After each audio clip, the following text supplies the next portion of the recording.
महाराष्ट्राचं चित्र कसं दिसतंय या सगळ्या आकड्यांवरती आपण बघूया। सगळ्यांपणे आपण सगळे विभाग बघितलेत। महाराष्ट्राचं चित्र काय, महाराष्ट्राकडे त्रिशंकू कौल येण्याचा जिन्याचा अंदाज एक प्रकार आपल्याला दिसतोय। महाराष्ट्रात महाविकास किंवा महायुतीला बहुमत नसेल असा त्याकडे अंदाज दिसून येतोय। महायुतीला 129 ते 159 जागा मिळतील अशी शक्यता दिसते। महाविकास आघाडीला 124 ते 154 जागा, काटेकी टक्कर दोघांमध्ये आपल्याला बघायला मिळते। महायुतीला एज दिसते, पण तरी सुद्धा 129 ते 159 जागा या महायुतीला आपल्याला मिळताना दिसतात। महाविकास आघाडीला 124 ते 154, आपण खरं तर पहिला त्रिशंकू म्हणू शकत नाही। एकीकडे महायुतीला इथे एज मिळताना आपल्याला दिसत जे आकडे समोर आलेत, पण सुरुवातीला ज्या प्रकारे इथे आपल्याला विदर्भमध्ये महायुतीने जो गेल्या वेळेचा लॉस भरून काढलेला आहे तिथे तो, आणि सगळ्यात महत्त्वाचं जे ठाणे कोकणमधनं मिळणारं यश हे आपल्याला दिसतंय, त्याच्यातनं आकडा समोर येतोय। महाराष्ट्रातलं काय चित्र असणार आहे तुमच्या समोर हे चित्र।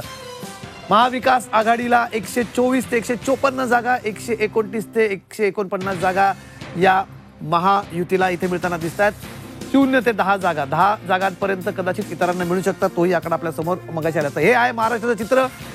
जी 24 तासच्या AI एक्झिट पोलचं आपल्या समोर हे चित्र आम्ही आपल्याला दाखवत आहोत। महाराष्ट्रातलं काय चित्र आहे, 288 जागा, मविया 129 ते 159 जागा, महाविकास आघाडीला 124 ते 154 जागा, इतरांना 0 ते 10 जागा मिळू शकतात। हे चित्र आपल्या समोर आहे।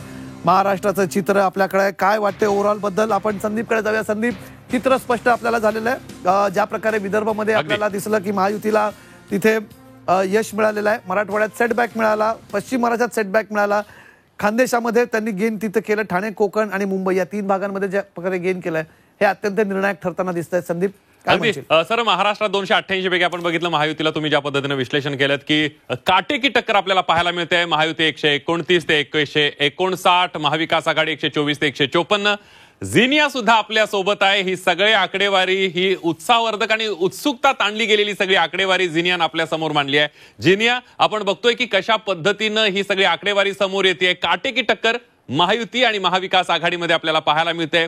या संपूर्ण राज्यभरातल्या सर्वेचं, एक्झिट पोलचं कसं विश्लेषण करशील?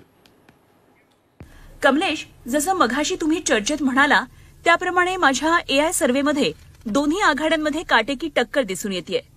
तुमच्या लक्षात असेल, गेल्या वेळी माझे आकडे अचूक निघाले होते।